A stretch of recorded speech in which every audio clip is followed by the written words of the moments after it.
She is what's known as a Master Gardener.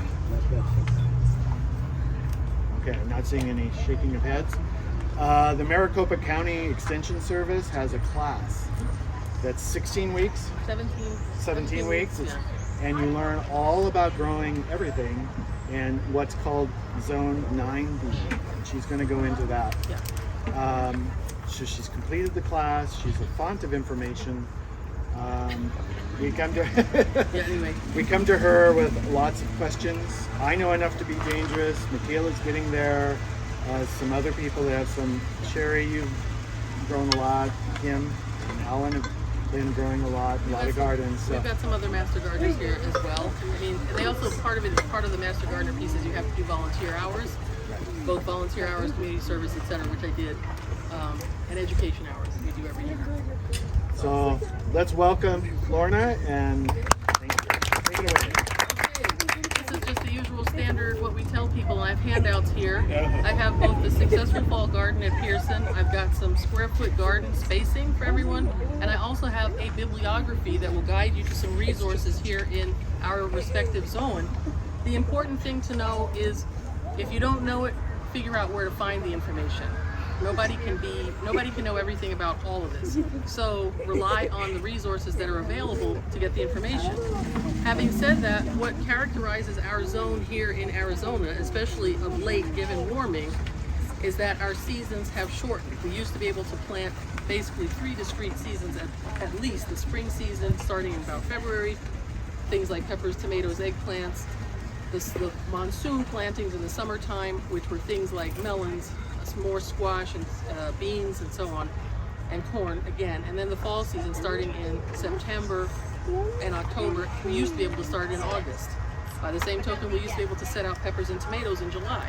Given what has taken place with our climate, that schedule has become truncated with respect to the spring garden because of when the heat hits. So this year we did not plant a monsoon planting here at the garden simply because July was just too hot to expect to get even the hardiest of things like Armenian cucumbers, melons, and corn up, and plant beans starting around July 15th.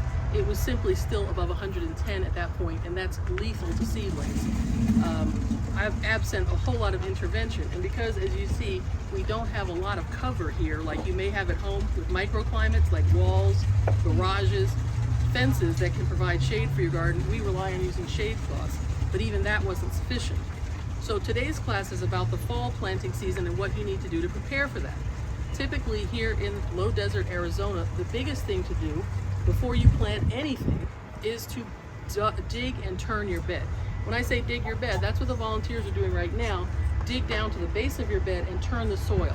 There's a lot of microbial activity that takes place in the roots of your plants and that spreads throughout the soil, and what we want to do is continually turn the soil so that you break up any clumps of soil, etc., and then we dig in a lot of organic matter in the fall and in the spring seasons, but always at least 4 to 6 inches of organic matter. The reason being, what we're looking for here in the fall growing season is being able to get your plants up quickly, get them to size quickly, and keep them healthy. We have less pest pressure during the fall, at least later when it cools off a bit, but we still do experience a lot of pest pressure here at the garden in the form of cabbage loopers, grasshoppers. We get aphids later on in the season. Typically, if you keep your plants healthy, you'll see a lot less pest pressure and you'll see a lot less disease. But with turning the soil, that's also when you add soil amendments. I use things like worm castings. I use a bit of Epsom salts, also known as magnesium sulfate, to allow my plants to use the nutrients in the bed. And what I also aim for is having a continuous feed across my growing season, meaning that I may use some organic fertilizer in addition to the compost when I dig my beds, so that my plants, when I put them in as seedlings, have something to feed off of immediately, and then the compost breaks down and leaches nutrients into the soil over the course of the growing season. But when you start to dig your beds, pick out whatever hardscape is left in there, trellises, pieces of plastic, clips, etc. Get rid of the plant material that's there. If it's anything that's diseased, do not put it in the compost. If you know you had a problem with some sort of a disease or pest during the course of the growing season, throw it out. Don't move it back into the compost, because our compost here does not get hot enough we don't have a big enough thermal mass back here to get the sort of heat like they have in a commercial composting operation that would bake those pathogens. So we don't want them being added to the compost. Just bin them and bag them. The same thing for Bermuda grass. If you're yanking Bermuda grass and those stolons out of your bed, bag them and toss them, because even a piece this big will root in your bed. It will survive the compost and it will annoy the crap out of you the next growing season. The other thing I want everyone to understand also about the fall season is that we're primarily oriented towards growing leafy greens, heading goods like broccolis, cabbages, cauliflower, right? And some roots, turnips, beets, carrots, radishes, rutabagas, and some pods, the peas, snow peas, turnips, yes, I know, turnips, I forgot the magic turnips, that's his thing.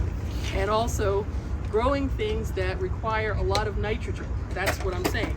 So, but what I also want you to understand about planting those is that try to pick seeds of varieties with early maturation dates that do well in this climate. A lot of people here in Arizona are transplants from elsewhere. I'm from New York originally, and I grow nothing like I grew back in New York, because New York, we had basically one growing season. Although now, with warming, I could probably do half of what I do here back home in New York. But where you have places that get a hard freeze in October, November, you plant differently. That's not our situation here. So what I always recommend is that everyone tries out at least 2 new varieties of seeds for something you like to eat each year to see what works well here. And also ask other gardeners, what have you planted here continuously that works well, right? Also consider growing things that your family likes but you don't buy very often due to their price.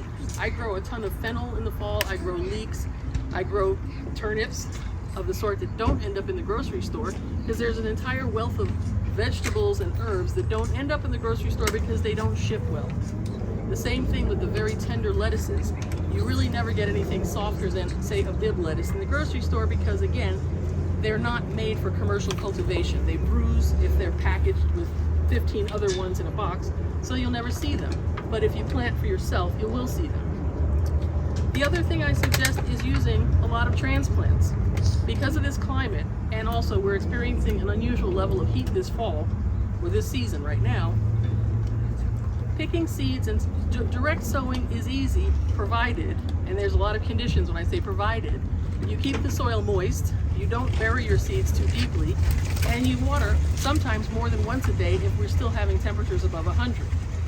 Some of the slower moving things like carrots, you can cheat a bit, and you can plant your carrot seeds and lay down, say, a piece of burlap or a board over it, right? Water, and leave that board to keep the soil from drying out till you can get back the next day and water it again. And yes, typically for rooting vegetables, the carrots, the turnips, the beets, and radishes, rutabagas, we direct sow. We do use a lot of transplants for the heading goods, because those are things that are going to stay in the ground a long time. Broccoli, Brussels sprouts, cabbage, cauliflowers, leeks, onions, bulbing fennel. Because our seasons have become shorter, it's easier and faster to use, say, buy a pony pack of seedlings and pop them in, rather than attempting to direct sow. We used to do a lot of direct sowing here in August and September, but those days are about 7 to 10 days out of whack. 7 to 10 years, I'd say, gone. I haven't attempted to plant cabbages and broccoli from seed in forever because of that. This is also a good season to grow herbs and flowers. Once the temperatures drop below 100, which by my calculation will be at some point in October, if not the end of September, I should say, this is when you start to plant the soft herbs, the parsley, the chervil, cilantro, or coriander, as it's also known, dill, branching fennel, right? Those are things also that we want to plant successively. What I was going to say, and it's also the time to plant things like chives. Like September is a good month, and you can direct sow chives, which will grow very well here. You can also plant fall flowers. Then we do plant some annuals here at the garden, in the front of the garden typically, and we also have pots of annuals throughout, and we do that to draw the pollinators in, which are all the bees that live here usually. The other things you can do are prepare for the spring plantings, or the spring flowering plants, things like sweet peas, morning glory, California poppies, clarkia, alyssum, stock, pansy, petunias, snapdragons. And in particular, I grow a lot of nasturtiums here because I like the way they look coming out of the beds, because they soften the edges of the beds if you pick a climbing variety of nasturtium. What I also hope everyone does, just a note of what our beds look like. I don't know how many people can, sorry, before I kill myself, see them. Our beds here are oriented all almost the same way. They're, with few rare exceptions, for the beds that the roughly 4 by 8 foot beds that everyone has, we're oriented north, south, east, and west. So the west is where your most hot sun comes from during the entire year here, the afternoon sun. So that's why we use the shade cloth to avoid having our garden scorched. But what it also should inform is where you place things in your bed. That typically I place the tallest goods in my bed along the northern border and along the western border, or sometimes in the northwest. Say, because we can plant things like pea plants here, although I would suggest you pick a variety that tops out between 24 and 30 inches, and they do have them, and put that here so as not to shade the rest of your bed. But what I also want everyone to understand is that here, it doesn't make a lot of sense to plant in rows. A lot of folks have been conditioned to planting in rows because in their home gardens, they always had a big plot in the ground and they needed to walk through with a hoe or drive a tractor through to disc the soil. The whole idea of planting in rows was designed with the contemplating that however the plants needed to be kept weed free and the soil needed to be broken up, it would be done by a person on foot or using a vehicle or horse, etc., a plow. Here, because of the size of our beds and the nature of growing in a raised bed, your best answer is to plant along a square foot method, meaning to not plant in rows, but to consider that you have 32 opportunities, 32 square feet more or less, to do something different in each square. What I also suggest for people is to consider, what does your family like to eat? Don't grow things that nobody likes. And you'll be annoying people at your workplace, right? But also consider how much of that you use per week. So don't plant all lettuce at once. If you want, your family eats salad 3 nights a week, plant 2 or 3 squares at a time, meaning of 32 square feet, you could decide that, well, my family really doesn't like broccoli and things like that. My kids won't go near it. Let's take 4 squares. So, and you think about how long lettuce may take to grow, depending if you're direct seeding and if you're doing like a cut and come again or a mesclun type thing, or you got arugula mixed in there. Think about, you can separate this into quarters, like 1/2 your bed, right? You've got these, each one of which, right? Each one has 16 and 16. So, arguably, in week 1, you can plant this one, this one, this one, this one in lettuce. And then you can wait for week 2, right? Week 1, week 2, or week 3, you can plant the next one. Knowing that each time you've got, when this is ready to harvest, you still have these 2 coming up behind it. So you're never hesitant to pick all the lettuce in this area, thinking I'll never see lettuce again because I'm done for the season. You've got more behind it. So that's the idea of succession planting. And then when you pull this stuff out, you dig a little bit more compost and maybe some fertilizer in and replant it in lettuce if you want to. That's the beauty of having these raised beds, is that you can really produce an awful lot of food from them. The same thing I tell people about things like radishes. Your kids like to eat radishes, or you like to pack them in your lunch. Each one of these squares, 1 foot square, that's why I brought one of these. We have one of these in the garden shed here. This is a planting square. Each 1 square foot can generate 16 radishes. You can get a radish to harvest in 30 days or under. Some are 25 days. Depends on conditions and how much you water it, because they're really a waterful crop. But imagine if you could do this in a month and you planted one of these squares. If you got 16 squares right on this side of your bed, you could have a miniature salad factory in one of these beds. You can just keep throwing stuff in here and there. You can plant 16 scallions in 1 square foot. If you use scallions a lot, you're making tuna salad for your sandwiches or whatever, do that too. The bigger things like broccoli, cabbages, etc., will take an entire square. So you plant those 1, 1, 1, 1. And it's very rare that you would have need for 32 cabbages.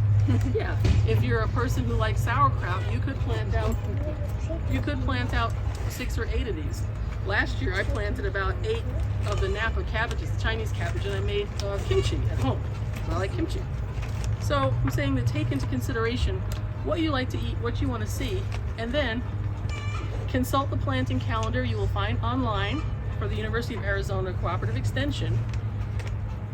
And I usually write it out in a calendar form, where I have a calendar and I put little blocks. Some people are more anal than me and use spreadsheets and Excel and list what they're planting and when. I plant generally, or I put windows on my calendar and say, like, this weekend plant scallions, plant radishes, plant so forth. Same thing with like spinach. Spinach is still a little bit hot for it. I'm going to say you can plant spinach out maybe mid-October when it cools off a bit. But with one of these, you can plant 9 spinach plants per square foot. And then you can harvest them by picking off the outer leaves. So you keep the plants going. The same thing with chard, right? That's another thing we plant this time of year. Swiss chard, selga, right? It goes, you can plant 4 of those. Same with the lettuce. 4 of those per square foot. So when you plant things like romaine lettuces, and that's really about romaine and butter crunch, those are really the only heading lettuces we typically plant here. We don't plant iceberg. Iceberg is really readily commercially available, and it's also a pain in the gazorch in this kind of a climate, in this kind of a bed. It doesn't work because it gets full of dirt because of the way it's shaped. You tend to prefer, if you're going to pick a lettuce or something you're going to eat raw, right? You tend to prefer the plants that have an upright habit. When I say habit, I'm saying what it does when you put it in the soil. Whereas if you have things that tend to hang down into the soil, you have to be really vigilant to avoid getting things like earwigs, snails, other stuff that can access the plant from the bottom when you have plant matter in contact with the soil. I also encourage people, when maintaining your beds, to keep the litter in the bottom of your bed picked up, because that is where bugs hide and lay eggs, right? But I think that this is the easiest time of year for beginning gardeners to plant in this climate. This is how you learn how to plant, is starting in the fall, because you can grow anything and keep it alive very easily. What else would I say about? Take notes. That's my last note to self. Another recommendation is that you keep a garden journal, and that's because we all have a lot going on in our lives, and some of us are of a certain age, and we may not remember what we planted and where we planted it. When you plant things, I also encourage you to use a plant tag and a pen to label what you put in that spot and when you planted it, so that you can compare notes that, wow, I put this in on the 9th of September, and by October 9th, I had a harvestable piece of lettuce or a radish or whatever, right? But also in your garden journal, you can map out what you're planting so that you have an idea of a planting list of things that you have projected your family's going to need. And I tell people that once you know what you're doing, this is like when you start gardening here in Arizona, it's like when you learn how to play scales, right, on the piano. And then you can play classical music, and then you can riff and play jazz later. So we want to give you the tools so that you can get to the riffing and playing jazz point sooner rather than later. So what we try to rely on is using scientifically based information. That's where the resources I've listed for you all come in. The Cooperative Extension, which is basically the University of Arizona's agricultural arm. Also the Desert Botanical Gardens. The Desert Botanical Garden has a fantastic bunch of people that can tell you anything. They've got publications as well. They've got classes that they do. Kiri Mathura, I think it is her name. She's written a series of books, and she teaches classes also at the Cooperative Extension periodically. She's a Master Gardener in addition to everything else. Mary Irish, she provides a lot of technical assistance both here and in Tucson, and has written zillions of books on desert gardening. But mainly I just want everybody to be successful, because it's such an easy climate to grow in. There's no reason that you can't grow tons of food out of these beds. These beds can produce 20 or 30 pounds of food easily per season, depending on what you're doing. Just don't leave a lot of space. The other reason I encourage people not to plant in rows but to plant closely is so that the soil is covered by foliage, meaning that the sun's not beating down on it and causing your bed, the moisture in your bed, to evaporate prematurely, right? You also crowd out things like weeds. When the good plants are thriving and covering the soil, the weeds don't stand a chance in terms of getting really established. So, and we don't use pesticides here. That's the other biggie. We don't use inorganic pesticides. We may on occasion use things like neem oil. I know that Melissa used to use neem sometimes. I have used BT. When you hear me say BT, I'm referring to Bacillus thuringiensis, which is a natural spore which causes caterpillars of all sorts, of Lepidoptera, right, moths and butterflies too, to not be able to continue eating through your crops. The reason I said and butterflies too is that I'm very discerning and careful with its application. I do not apply BT to flowering things that attract butterflies.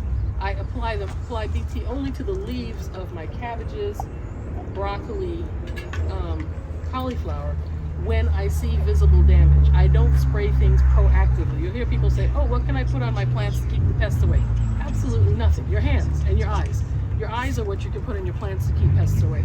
Be here. That's the most important tool that you have as a gardener, is your eyes. To look at the condition of your plants, look at what they're doing, and see if you see visible signs of damage. The other thing we do here is what we would call integrated pest management, which means you look at the damage that whatever pest is causing and you decide what is an acceptable level of damage for you. For example, with the broccoli, we don't, as a general rule, most of us don't eat broccoli greens. Some people like broccoli greens. I'm not one, but I know that I'm going to eat the head of broccoli. But if I see cabbage loopers putting holes in my broccoli leaves, I'm not perturbed. What I will do is go looking for that broccoli, for that cabbage worm, and I'll snatch him and I'll throw him to the hens. But I'm not just going to start drenching that plot in BT for the sake of doing that. My greens, if I'm growing things like cabbages, and the Napa, the Chinese cabbage that I do not want because they're tenderer than regular cabbage, and I see cabbage loopers, yes, I'll spray the Napa with BT, knowing it's not by itself something that's going to draw an ornamental butterfly to it. The only thing that's going to be drawn to it is a cabbage fly, the white cabbage flies, which will lay eggs on it, and the green worms will hatch and bore into the center of the thing and destroy the core of the vegetable. We do a lot of hand picking. We also have grasshoppers here that eat things voraciously, and that's a new development. We didn't always have them, but because of the climate change, again, we see more of them. And when you see them, make an effort to catch them, and again, you can hand them off to the hens, who love all those bugs. Does anybody have any specific questions about fall gardening? Yes. Like a praying mantis. Leave the praying mantises alone. And some people here have this thing about spiders. You don't panic about spiders. You will see spiders periodically. Because we have so much hardscape here in terms of all this undercarriage that holds up the water buffaloes, you'll see or underpinnings. You'll see lots of spider webs near the watering, etc. Spiders are here for a good purpose. They are not here to do evil. Having said that, be careful of where you put your hands. Ungloved. You don't stick your hands into spider webs. My question is the different receptacles that we see here, blue, green, black, what do we put in the different ones? Okay. We put recycling into the blue receptacles, and that's pretty self-explanatory. And the green receptacle is for garbage, including those weeds I was telling you about, or diseased plants. Those go into the green, because the recycling we put out in bins, consistent with the neighborhood's schedule. On Tuesdays are recycling and garbage days.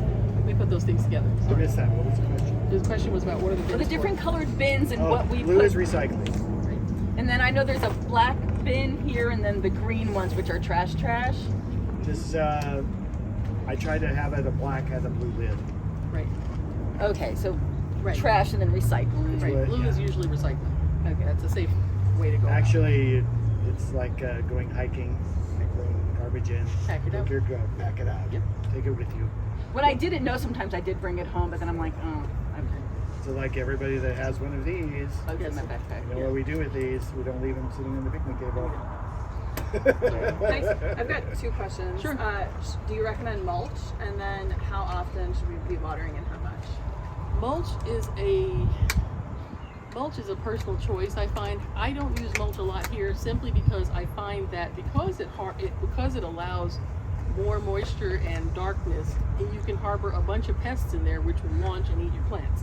That's why I tend not to mulch things at the ground level. I tend to just leave the ground bare, but again with the caveat that I'm keeping an eye on things every day. And when you first plant, it depends on whether you're planting seeds or seedlings. But for both of those, at this time of year, if you plant now, you need to water every day, because it would be hard to overwater when we're hitting over 100. And today is going to be a high heat advisory. It's still hot. And tomorrow too. Any more? Oh, sorry.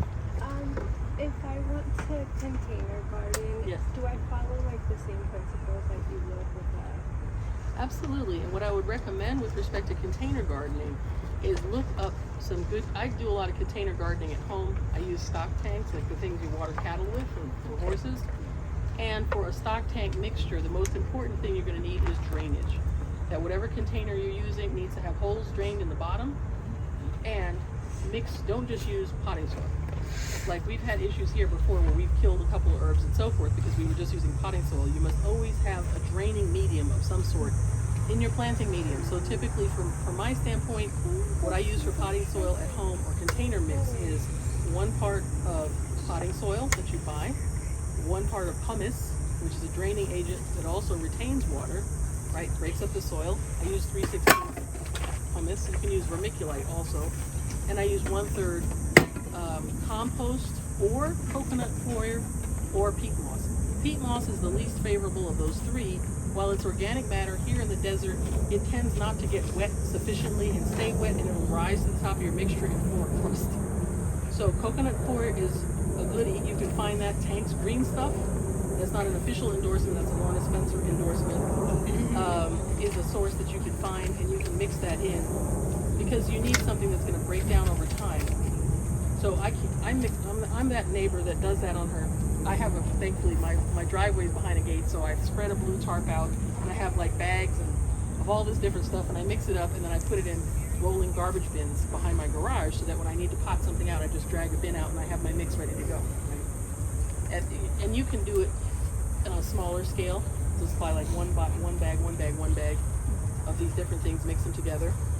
But you just want to make sure that your roots are, and you don't typically use containers that are smaller than 12 inches here in the desert. It's better if they're like 14 to 16 inches, depending on what you're putting in the container. Drainage. And also I avoid plastic containers for the same reason, because they heat up.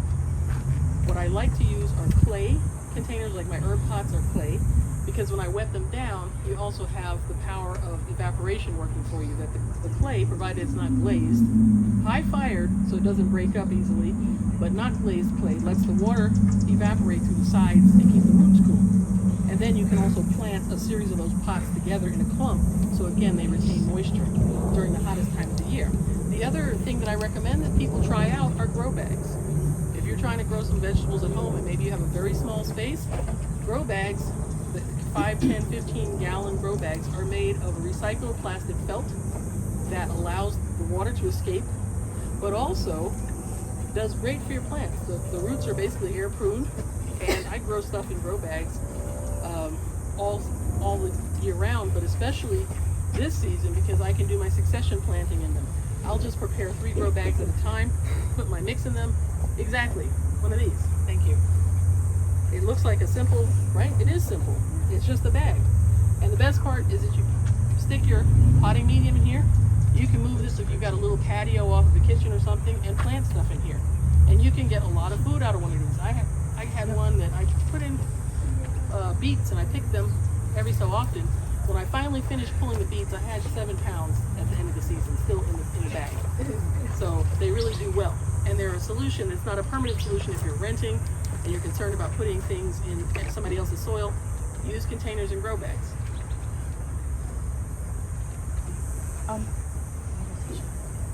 Yes. Oh. Yeah, for the heat. Oh, that's fine. Thanks. And he left some water down there. Oh no, I have. Thank you. I have water. I'm fine. I know I'm sweating, but if I'm not sweating, then call the police. Then call the emergency. That means I'm not cooling off. I'm in the shade a little bit No, more. that's a heat stroke. That's the other thing I was going to say. That's a heat stroke sign. If you see people who are not sweating, that's when you need to panic. Yes. And When they have to lay down. we've had that here too. Yes. You talk about Oyas? Yes. Oyas. Some of our gardeners use Oyas. O-L-L-A, right? An Oya being a pot with a top opening. Usually it is typically made of clay, and they're typically round with a closed bottom, like a jug. And what gardeners do is, again, talking about unglazed clay, high fired but unglazed, that is buried up to its neck in a bed, and that our gardeners add water to, because the water is going to seep out of the Oya and keep the roots of the plants watered when they're not here. So that's a traditional style of garden. Everybody that has a bed here, people back there, we bought soil this time Yes. that's made for raised beds, so it already has that stuff incorporated. The draining stuff, yes. The coconut core and the other things are if you're starting anew. Yeah, you'll see white bits in there. Those are usually like you'll see things like perlite or vermiculite, which looks like a little silvery bits in your soil. Those are drainage agents, and those are things we use also for seed starting. If you're at home, like Michelle, I know you're in, you got to have the drainage. And if you make these pots, it's like, and if they're too small, they're like a little pot of water that's boiling in the sun, and you're just boiling away your roots, and things won't do it. The herbs especially are subject to root rot. This time of year is usually when you see really bad root rot on herbs. Because you're watering too much. Yep. And it's too hot. So that drainage is super important. If I was going to spend money, by a certain finite amount of money, I'd spend it on my soil. Mm-hmm. Get the best soil that you can. The rest of it, you can do things with. You can I make show it you can grow in a toilet, in a sink, Yeah, you all can. these other things. But if you don't have the right soil, you might as well give up. And you'll be able to tell as you go on gardening whether your soil is doing what it's supposed to do and how it looks. And sometimes you can get a bit of a glimpse when you cultivate your bed, rake it level, and then if you sprayed water on it or dumped water on it, and you see how it drains, right? Initially it's going to drain more slowly because your soil isn't wet yet. But when your soil is under cultivation for a period of weeks, that's when you can take a look at it and see what it's doing much better. You guys, the new guy, those back there were notorious for the first soil we put in was horrible, and everything would spread get about this tall Stunted. and just sat there. Yeah, it had no nitrogen in it really to speak of. And so we've been toying with it for over a year now, and it should be in good shape. Coffee grounds and eggshells, are those good to put in my bed? Not directly in your bed. That's a big ixnay. Simply because that's for the composting operation. Coffee grounds themselves are fairly acidic as things go, and because they're not broken down properly, they're going to draw the nitrogen out of your bed to aid in decomp, which means there'll be less nitrogen available for your plants. So the best answer is to put them in the composting operation. And as for eggshells, what's helpful is if you blend them up at home, if you blitz them in your blender, right? Dry them, blitz them, and then bring them previously ground up. It saves us a lot of trouble on this end. Yeah. So I've just heard something before. This is outdoor gardening, but Yeah. I had asked about wanting a plant in my apartment, Yes. and somebody told me not to put coffee grounds in it because it attracts bugs at the apartment. Or else it's mine, right? Or I don't think the coffee attracts. The coffee doesn't attract the bugs as much as indoors. It's going to smell, but again, it's going to draw nutrients from your plants. So it's just easier to compost things. And I will say that they now have some really nice composters that can fit on your counter that actually do the composting indoors. They It plug depends. in. Yeah. Depends on what you're growing. Yep. Our soil is notoriously basic, so the other end Alkaline. of the pH scale. Yes. And so you do put the coffee in, and it kind of brings it into balance Yep. at 7, right? If she is growing an azalea at home, Well, yes. or something like that Right. really needs an acidic soil, Yes. that might be a good Yeah. thing. okay, look at the level. Yes. Yes. You want to know what the pH, yeah, and that's when we talk about basic alkaline. Alkaline. Excuse me. No, if you- Excuse me. So basic. No, we know, I know, right? She's really basic. No, we're talking about alkaline in terms of the pH scale, and typically for a vegetable garden, you really want something as close to 7 as possible, neutral, right? Now, Regina isn't here. She's out of it. She took my soil testing kit yesterday to test her soil. Yes.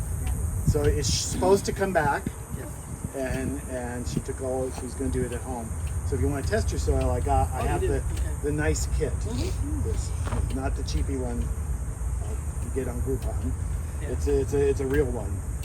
I mentioned Groupon because that's where you can get these bags, super cheap, Yes. You can also buy these different things, sizes. right? I know Yes. there's a fee on this one, or was there a minute ago? Yeah. Okay.